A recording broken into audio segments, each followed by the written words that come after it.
This story has been recorded at an Addictive Eaters Anonymous meeting in the UK.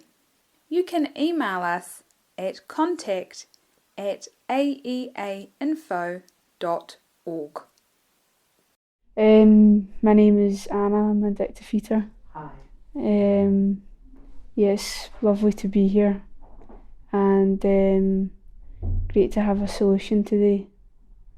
Not to be stuck in that misery of not being able to stop eating and not knowing why, and always trying to figure that out, always searching for something, not knowing what it was, trying to fix myself, and from a very young age, I was just never normal around food. Weird obsessions, and there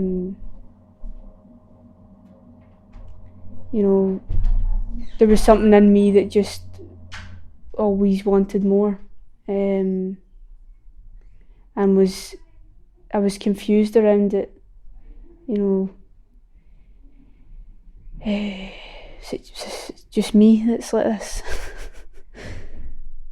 Looking around at my cousins or something, if we were at a family thing, and is it just me that wants more? And it just slowly got worse, and through my teens I'd have phases of obsessively trying to control food through diets and trying to eat a certain way, trying not to eat certain things, and then periods of just being completely out of control, and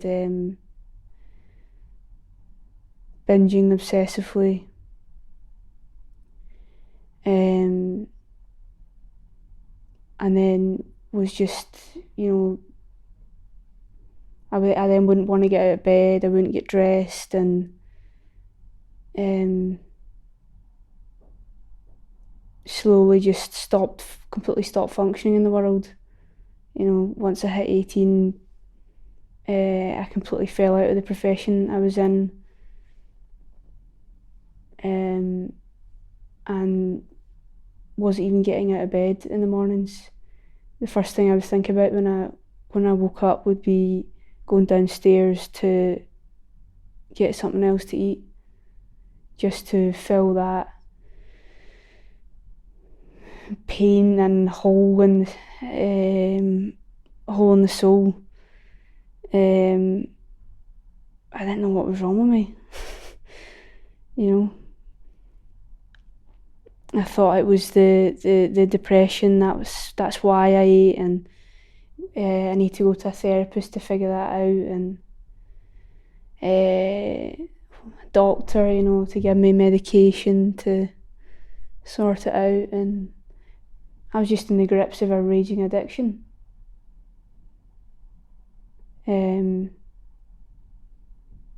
Just in the same way that an alcoholic, first thing in the morning is straight off to the shops to, it was the same for me, but food. And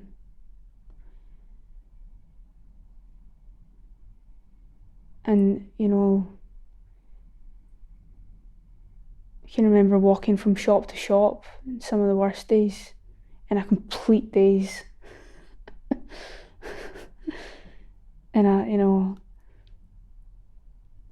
if that's not what a junkie is, I don't know what it is. That was my heroin. I needed it to feel better. I needed it to feel okay. Yeah, and thankfully it got bad enough that I couldn't take it anymore. And somehow came across a phone number, and I got 12-stepped, and thought, I'm not an addict. It's far too extreme, you know. I just need to eat a certain way, you know. It's not that bad. And yet, you know, straight to the shops after that conversation with 2 members. But yet I still was in denial I was an addict. And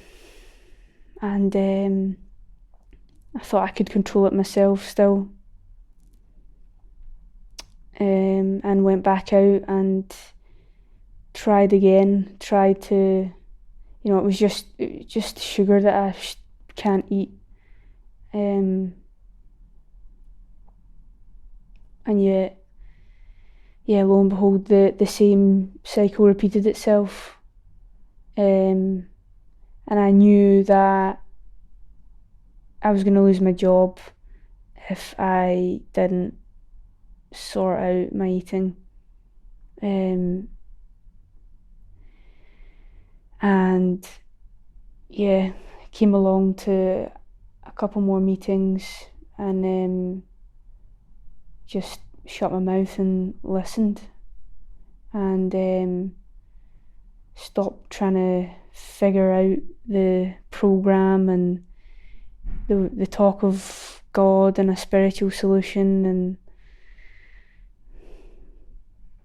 letting go and surrender and all these things that members would talk about. And I was just told to stop figuring it out and take the action. And I had a number to call the next morning, and slowly I've just kept taking the suggestions and taking the actions from members that are more sober than I, because they have what I want. There's a lightness in their eyes, there's a freedom that I don't have, and I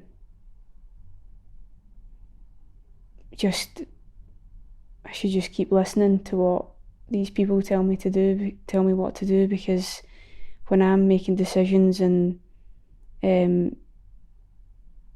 trying to figure out what's right, it's never works out. I always end up making a mess of things. I'm very aware of that today whenever making decisions, or it's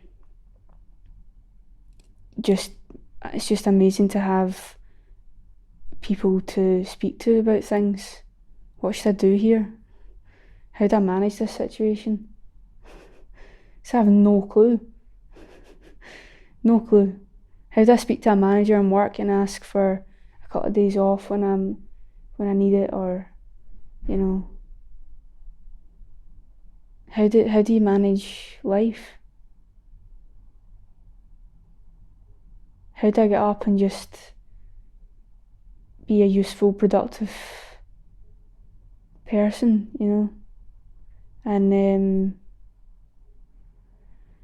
I've not been coming to the fellowship all that long, but, you know, the difference in a short space of time, being able to hold down a full-time job, and I can be a useful person today. I'm not lying in my bed till 2 o'clock in the afternoon. You know, drunk on food, miserable. It's not the case today. I don't know how that's happened. There's no impulse at the end of a shift at work to go via the shops, you know, and close my bedroom door and shut off from the world. And I don't know how that's happened. I don't need to figure that out anymore. But there's a power that's been able to get me sober. And very, very grateful that I'm not stuck in that awful cycle of eating and not eating and trying to control food and obsessed with weight. And there's a solution to that today. And that's it from me. Thank you.